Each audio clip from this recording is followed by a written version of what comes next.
Hi, everybody. Oh, got 11 of you right here at the start. You guys are so prompt. Hi, Sue. How you doing?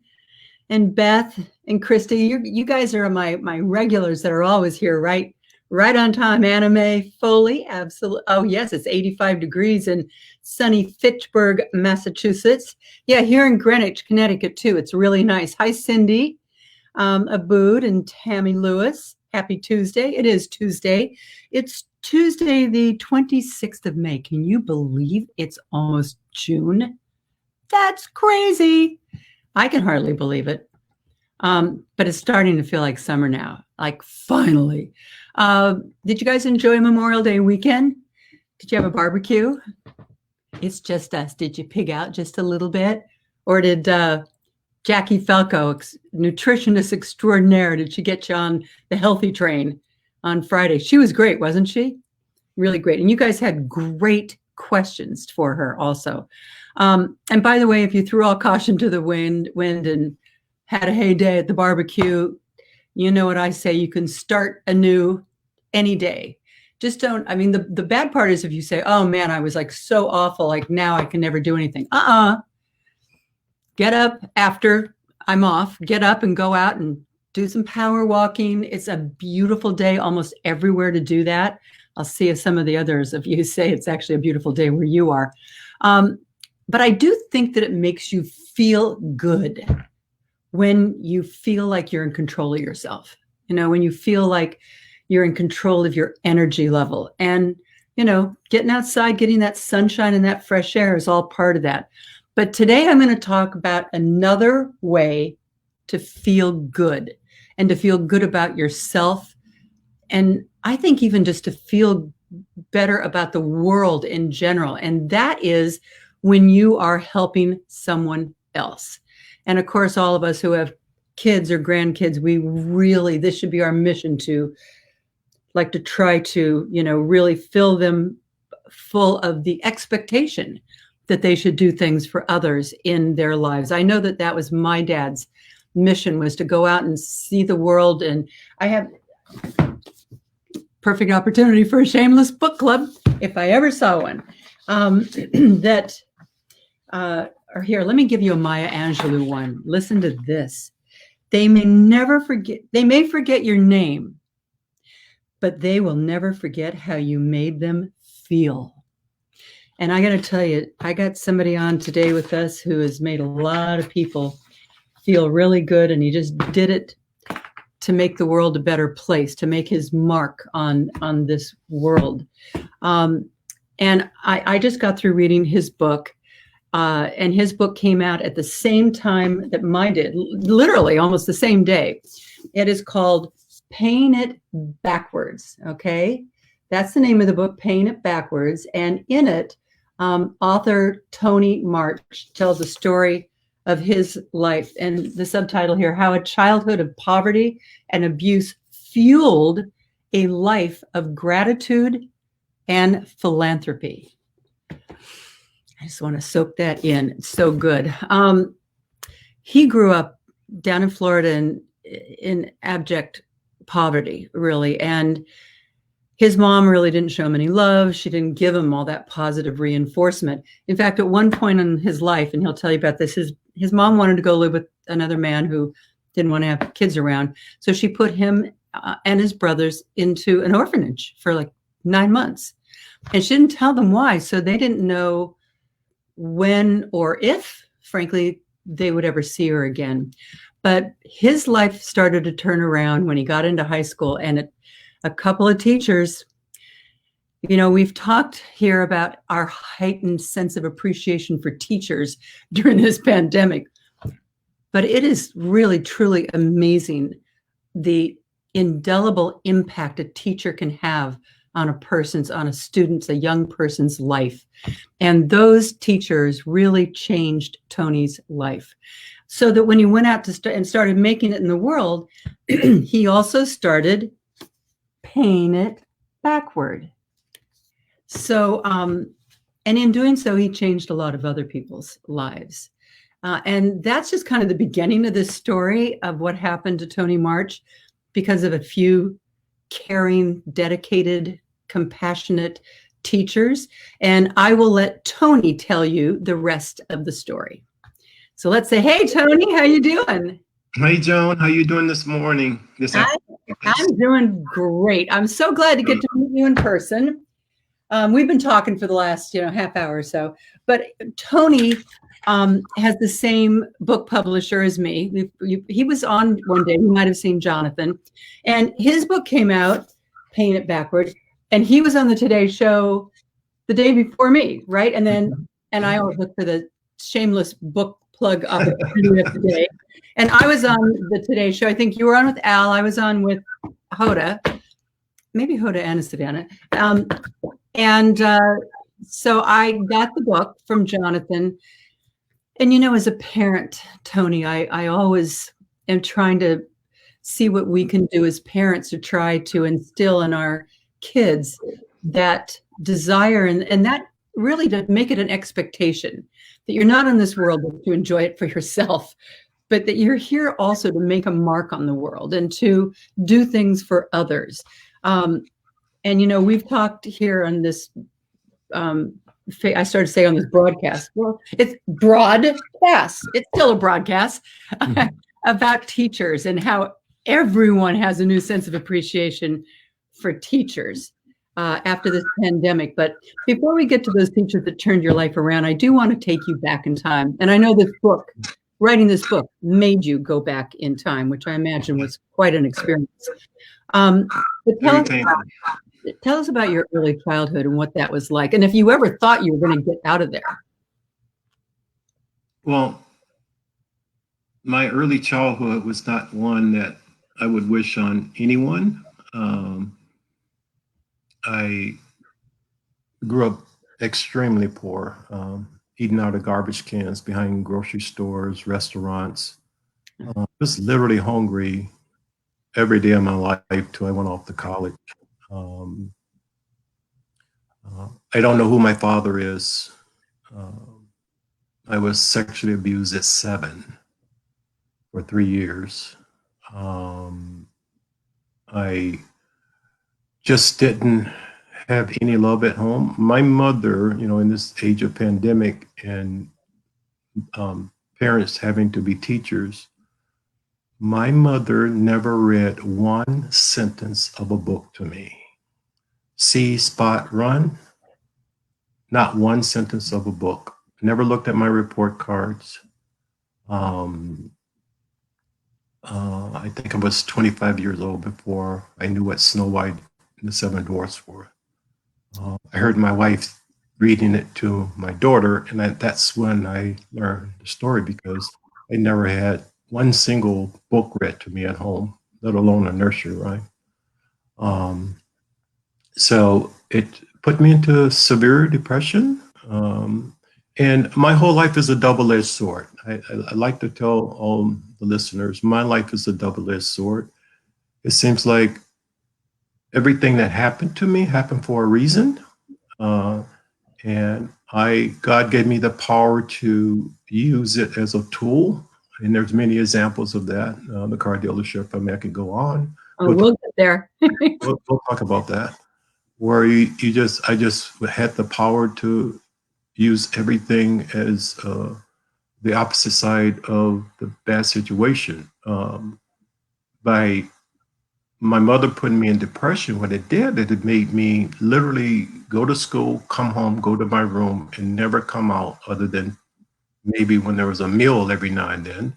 But all I did was study. So that's the double sword that I use my depression to fuel me to be just one incredible student. And well, school really became your refuge then. School was absolutely my refuge. We're going to talk about my hawks, and yes, because 2 hours about my hawks. So was it in middle school or high school that these teachers made such a my first hawk is in middle school, Miss Keys. But my hawks were Miss Harris, Miss Allmiller, Miss West, and Miss Keys. So that's why I call them the Hawks, HAWK, first initial for each one of my teachers. Oh my gosh. I just Yeah. have to tell you, because we have people writing in. Marion Lowry says, I'm a retired teacher, and you hear horrible stories that you just can't even imagine. Congratulations to you, Tony, for pulling yourself up. But it was teachers that really helped pull you up and helped you Yes. understand that you could pull yourself up, right? Yes. My first talk, Miss Keys, eighth grade math, got tired of me raising my hand to answer every single question. I was like maybe 2, 3 years ahead of I went to an all black school, no honors program. So I was in school with a person that was 3 years behind me, 4 years behind me. But Miss Keys saw something in me, and she literally just sent me to the back of the class with my own book. And I took math starting in eighth grade out of a book, so that I could keep progressing much quicker than the class. And the one story I tell about Miss Keys, and I can see her right over me right now. I took this test and I got straight A's on it. And I looked at her and she had this strange look on her face, like she was mad. I said, Miss Keys, what's wrong? I mean, she gave me A plus plus plus on the exam. And she looked down at me and she says, Tony March, if I ever see you on the back of a garbage truck, I'm going to stop my car and pull you off and beat your behind. You are too good to let the brilliance you have to go to waste. Because where I grew up, that was one of the jobs. We worked cutting yards, so you worked picking up garbage, and she was just mad. I'm getting tears in my eyes because That's okay, she Tony. There's literally, probably a lot of people. There's a lot of people listening right now that are probably getting tears in their eyes listening to this because, everybody, here's Deborah Robertson. Tony, you fought back, and good for you for doing that. And you had some hawks in high school as well who really. oh, Miss Allmiller, Okay. oh, Miss Allmiller, oh my goodness, I hope she's listening today. I cannot say enough about her. Um, she was my chemistry teacher. In high school, I took chemistry 1, chemistry 2, physics 1, physics 2, and calculus, all in high school. But Miss Allmiller saw this brilliant scientist in me, and just got me into science fair projects. And she would buy my supplies. She would drive me around. One day, my project got so big that it couldn't fit in the classroom, so we had to move it to the community college about a mile away. And so I would go every day. She would take me every day to work on my science fair project. One day, she couldn't go because she had a teachers' meeting. She handed me the keys to her brand new red Mustang and said, you drive over so that you can work on your project. Now, this is the South. This is a white teacher giving a black kid her car. And the strangest part about it, I didn't even have a driver's license, but she trusted in me so much. She let me drive her brand new car over to the community college to work on my science fair project. I mean, Because she knew that she didn't have to worry about you. she knew nothing about me. She didn't know I was hungry. She didn't know how my mother was treating me. She didn't know I didn't know my father is. She knew nothing about me. And I give a lot of speeches to teachers, and I tell them all, I said, you have to realize you have a Tony March in your class. He's hungry. He's abused. He doesn't know who, there's no love shown by him from his parents. You have the power to say those magical words. If I see you on the back of a garbage truck, I'm going to pull your behind off and beat it. You have to, it's just those little words that the power of a teacher that we just don't understand. And as the parents today are going through COVID, and God, I can't stop crying, and having to teach their children at home, they're now the parents. And they have to realize that, you know, teachers and parents, I didn't have any parents, but I had great teachers that literally were my parents. I mean, they were my role models. They were my inspiration. They fueled me to go off to become a great engineer.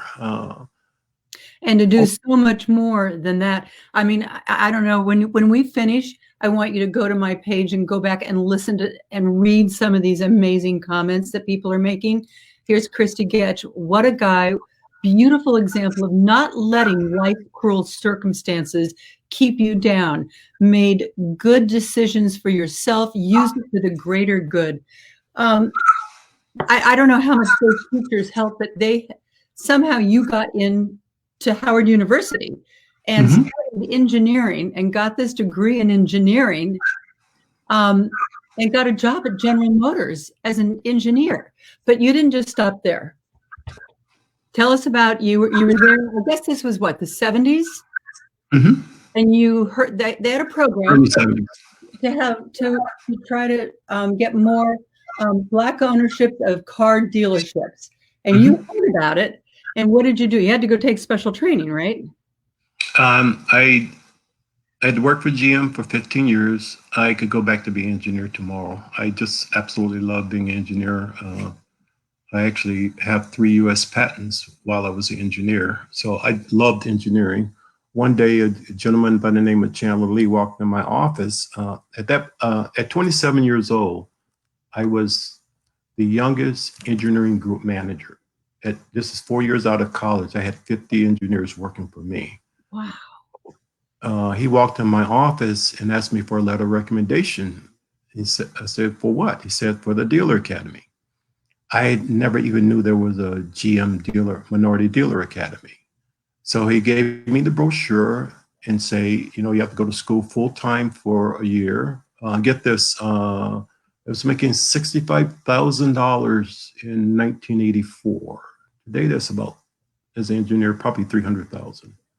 I went from 65 to 24,000 a year. They only paid 2,000 a year. So I took like 48% pay cut to go back to school full time. And I went back for a year and a half.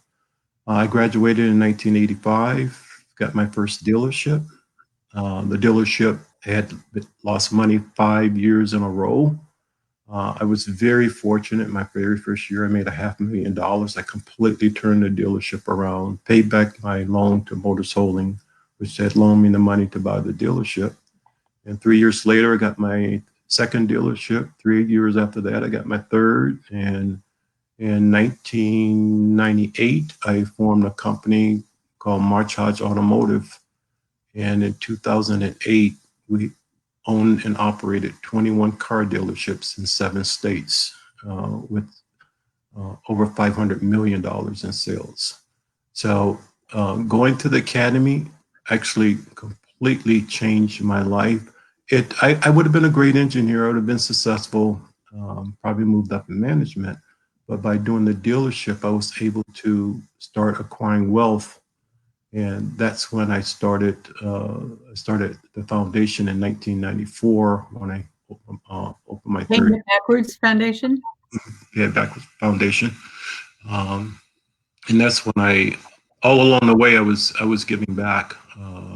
But I was able to do it on a much, much larger scale at that time. We're going to get to that in a moment, but I don't want to give away too many of the good stories because I suggest you go and you get this book, because I dare you to read this book and not be inspired by it, and close that last page and not feel like oh my God, there's got to be something I can do to help in my community. But I do want to tell this one story. When you were younger, you went to a car dealership and they wouldn't let you have a glass of water. But there was someone there, I think his name was Willie, who let you drink from the hose. Do I remember that you actually went back and bought that dealership? Yes. Me and my brothers would, it was called Grit Magazine. It was a weekly magazine. They send you 100 on Friday and you got 5 cents for every magazine. So we had like a 2-mile walk to downtown where all the people were to sell the magazine. Well, Halfway on our walk is a dealership called Lloyd Cadillac Buick. There was no bottled waters. You couldn't, it's in the commercial district, so there's nowhere to get water. So we would always stop at the dealership before we turned around halfway to go back home to try to get water. So we would always try to sneak into the showroom to use the water fountain. And we just could never, they always would run us out. And, understand Deep South. Yeah, I get it. Early 60s, it's pretty easy to understand that picture. But we would always go, Willie was the guy that washed the cars. And he actually lived in what I call the black box, our neighborhood. And we just go back to Willie, and he would give us the water hose, and we would fill our bellies up with water on our way back home. In 1998, actually the first year I started my big company. In 1998, I get a call from my partner, and he says, "Hey, March," he called me March. "Hey, March, you want to buy a dealership in Florida?" I said, "Where?" He said, "Daytona Beach." Where you were from. Kidding me. Which dealership? He said, "The Cadillac dealership." Oh my goodness. My partner's calling me and asking me, did I want to buy the dealership? Well, in 1998, I went back and bought the dealership. I mean, that seriously, I don't like to talk about money. That just gave me like goosebumps. Well, here's the best part, Joan. Okay. I don't ever like to talk about money, but I always will talk about it if I think I can inspire someone. Instead of letting the racism of the people at the dealership, I could have made a scene, got it kicked out. Maybe they would have got me kicked out of school. I went back and bought the dealership. Me and my partners, we spent $1.2 million for the dealership. In 2006, Joan, we sold the dealership for $25 million. You were obviously destined for greatness, but the fact that teachers could, in the midst of everything going on,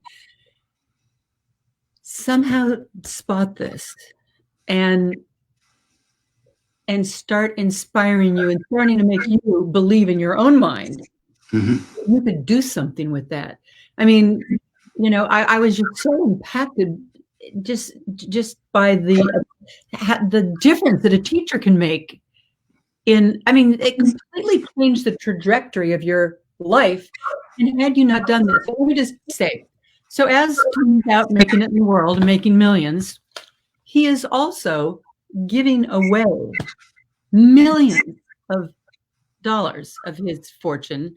But not only that, but he's also giving hundreds of thousands of hours, you could probably never count them, of his time going into schools, talking to kids, helping in homeless shelters. Talk to me about what made you start, turn the corner and say, wait, I now have the ability to start helping other young Tony Marches and to inspire teachers to do what they did for you. Well, for me, I want to say it's easy because it's my passion. I tell the story. I was blessed to not know who my father is. I was blessed to have a mother that never showed me love. I was blessed to be hungry when I was 18 years old. Joan, when I was 16 years old, I had lived in 17 different places. So I know what it feels like to be hungry. I know what it feels like not to be loved. I know what it feels like to not know where the heck you're going to sleep the next day. I count them as blessings because all those hardships, that double-edged sword I talked about, all those hardships is what has fueled my life. I wake up every day. I meditate literally an hour, maybe 2 hours every day. And I meditate with my Lord. I'm a very spiritual person. And I open my hands and I say, okay, Lord, who do you want me to help today? Because I know someone's going to call me. I mean, this morning I got a call from the Community Foundation of Tampa because we're trying to raise money to feed all the people that are hungry here in Tampa because of COVID. It's like every day someone will call me, and it's like I depend on him to just tell me who am I going to help today. I loved that line. I had it down here that I have to ask you that about waking up every day and asking, okay, who do you want me to help today? Yeah. So what are you, so what kind of things? Because I mean, it goes without saying you have more money now than you would have ever dreamed, but what are you doing with your life? Well, up until COVID, actually the 12 months before COVID, I had flown 70,000 miles and visited 5 countries, visiting homeless shelters across the world. I'm going to talk about one of the reasons why I wrote the book is to inspire people to, but I want them to pick their passion.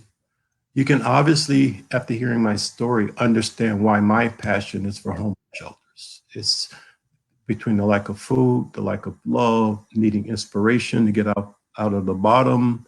God has blessed me to get to the top of the mountain. And the reason why I named the book Paying It Backwards is because once I got to the top of the mountain, I didn't look over the mountain and say, okay, what color is my Lamborghini going to be this year? How big is my yacht going to be? I have this little riddle. I said, I drive a Lamborghini. I buy a Lamborghini every year, Joan, but I never drive it. What? I buy a Lamborghini every year. Yeah. But I never drive it. Because you take that money and you do what makes you happy, right? That's correct. So when I got to the top of the mountain and all the way up, I was doing a lot of things as you read in the book. But when I got to the top of the mountain, instead of looking over the horizon at all the things that my wealth could buy me, I just decided to turn around. The Lord says, Tony, just turn around. Turn around and look back down the mountain and see who you can help to walk up this mountain and stand right next to you at the top of the mountain. That's really one of the main reasons why I wrote the book. The other reason why I wrote the book, Joan, was to inspire other people of wealth. Yeah. Understand that God has lent you your wealth. And he wants you to enjoy it because you worked hard, you succeeded, you overcame a lot of obstacles to get to the top of the mountain. But can you just take some of what he has blessed you with and turn around and look back down the mountain and try to help someone else at the bottom of the mountain stand next to you? The top of the mountain is flat. It can hold a lot of people. Oh, yeah. So let's all do our part. You've been doing this, I don't know, 40 some years. Mm-hmm. I mean, almost as like the undercover volunteer, because everybody just knew you, Tony, that you were this, successful guy in dealerships everywhere. After 40 years of doing they didn't even know what I did for a living. Yeah. In 2017, I told no one at any shelter what I did. Yeah, you were living this kind of like double life, both places. You didn't want to be seen as that rich guy when you were helping others. And now all of a sudden you've decided to write the book, which I think is a good thing for you to do, because as many people as you can help, and all because of those teachers, you can be those teachers to other people to want to do more in their community or around the world and follow their passion, especially since we're all living longer now and we all are looking for ways like, how am I going to spend my next 20, 30 years? But tell me about the decision to go public with the whole thing. And I mean, you had to like go back and kind of relive that painful part of your life in order to write this book.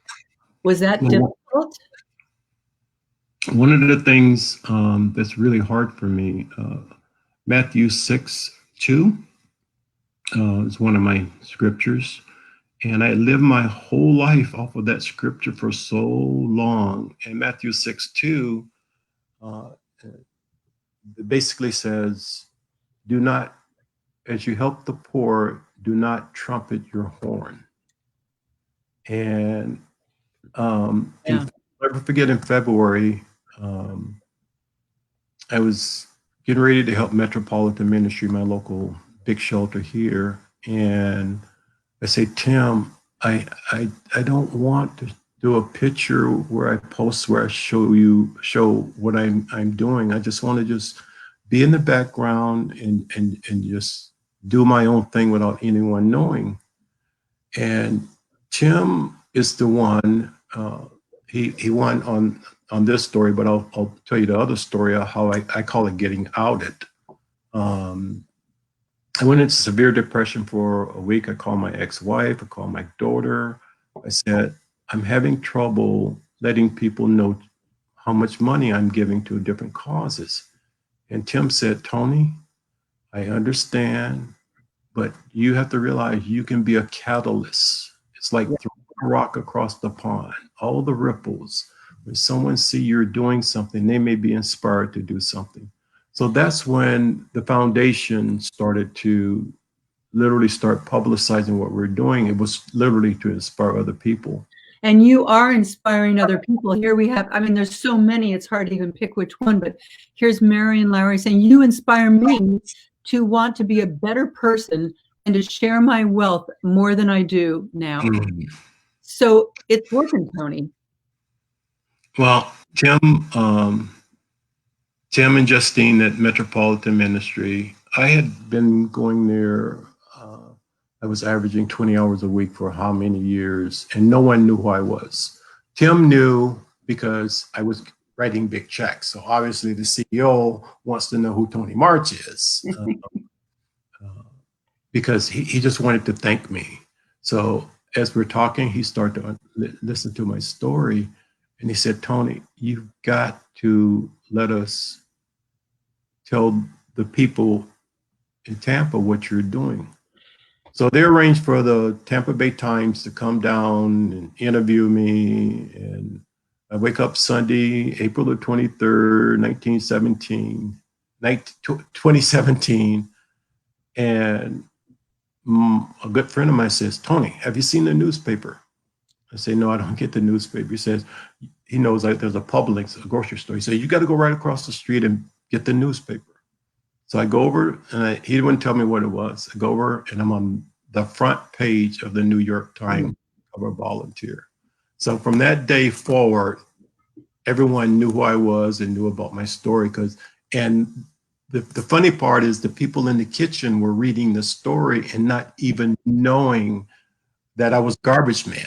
They just thought I was a volunteer that just come in every week and spend 20 hours volunteering.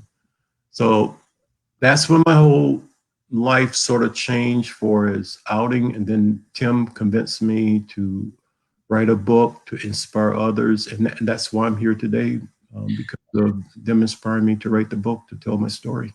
Well, Tim was right, because here we have Sarah is saying, Tony, you are such an inspiration, turned all of the lemons of your past and early life and turned those hardships into sweet lemonade. You recognize the blessings in every experience, and you allow God to use you to bless others.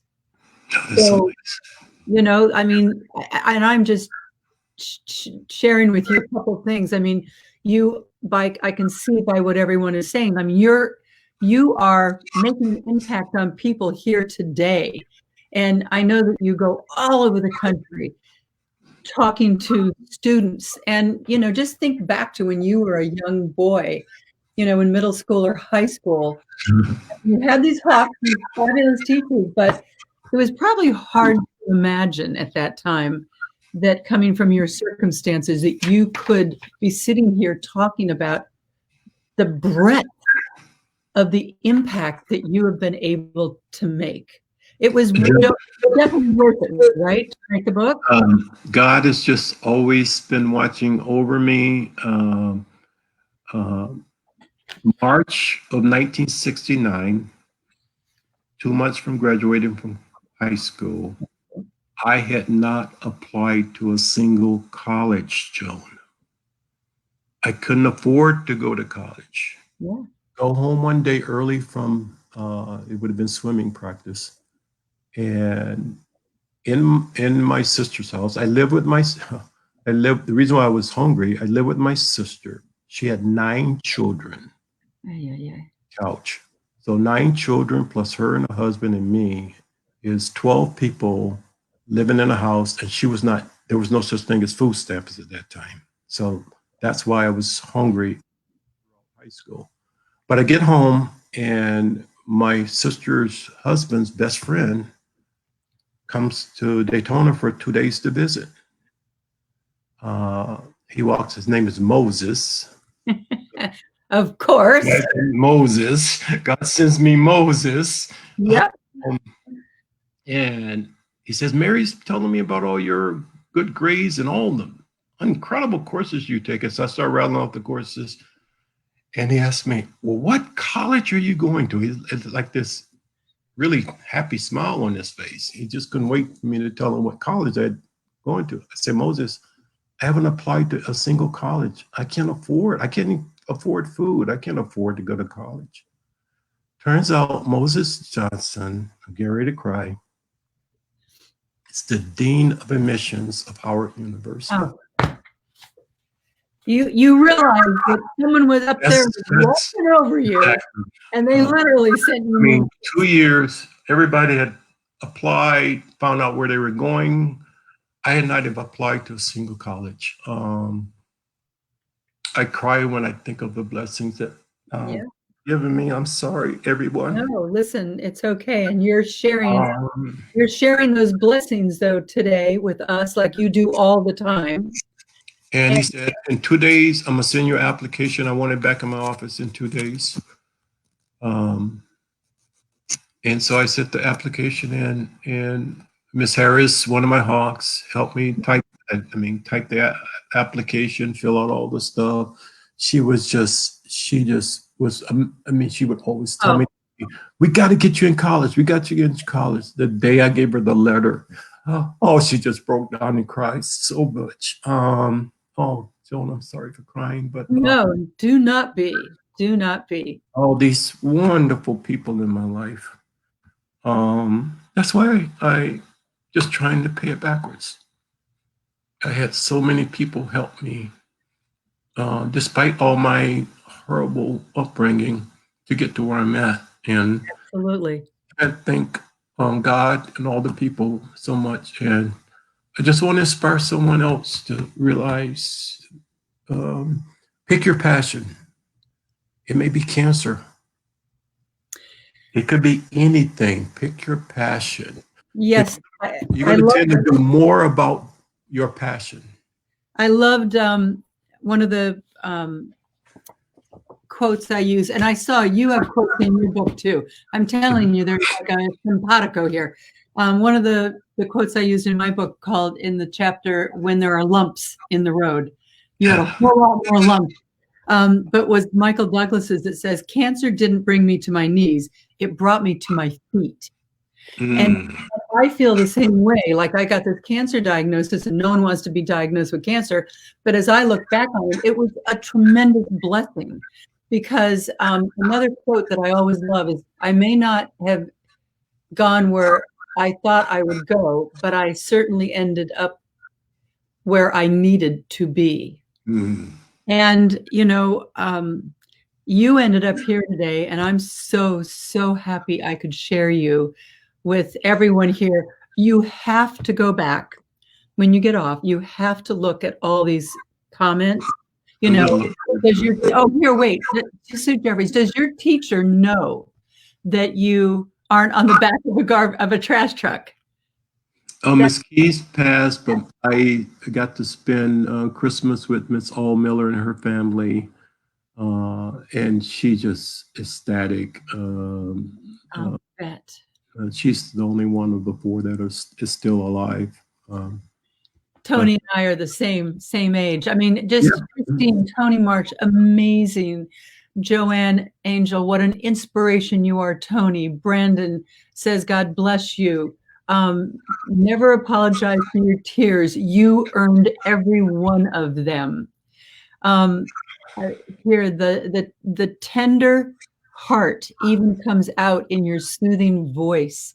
You're beautiful. Marion, I can't wait to buy your book. Okay, just in case anybody tuned in late, I want to just tell you, Paying It Backwards. I mean, I'll tell you, every time I would close it, I would say, all right, I've got to figure out how to do more in my life. How to just help others, just random people to help others. And you serve as an incredible inspiration. So I will end today by another quote that I love. It's from my book, saying, make today so awesome that yesterday gets jealous. Oh, I love that. That is what Tony Mark did. And God bless you, Tony, for doing it. Thank you so much for being here today and sharing your life with us. It was my pleasure. And hopefully, I always say, all I want to do is inspire one person, one person at a time. Well, I think you got a couple hundred at least here today, because they're all writing in. All right. You take care of yourself. Thank you so much, Joan. All right. Mwah. I told you that I was going to inspire you today. And when I read this, and Jonathan Merck, my publisher, Forefront Books, he's the one that brought Tony's book to my attention. And you did a good job here with Tony's book too, Jonathan. And it's the perfect name. He wasn't born with a silver spoon in his mouth. He's paying it backwards all the time. And I know he's really served as an inspiration to me. So, hey, listen, guys, I got a lot of things planned for this week, but I just want to let you know that on Thursday, I'm going to have my 3 older daughters, Jamie, Lindsay, and Sarah, all here, right here, all the 3 of us. And I haven't written the interview yet, but and if you have any questions you want me to ask them, just put it in the comments here. And I hope you guys had a good weekend, maybe got a little bit of an opportunity to see loved ones and friends. And hi, Lindsay. Lindsay's watching, and Parker and Leo. So Lindsay's my middle of the older daughters, and she has a little girl named Parker, who's like the cutest thing in the world, and a little boy, Leo, who's so gorgeous you want to eat him up. And so Lindsay and her older sister, Jamie, and younger sister, Sarah, who's here looking at houses around the New York area because she's going to move back from LA. Yes. So they'll all be here on Thursday. All right, guys, take it easy. Namaste. I'll see you tomorrow.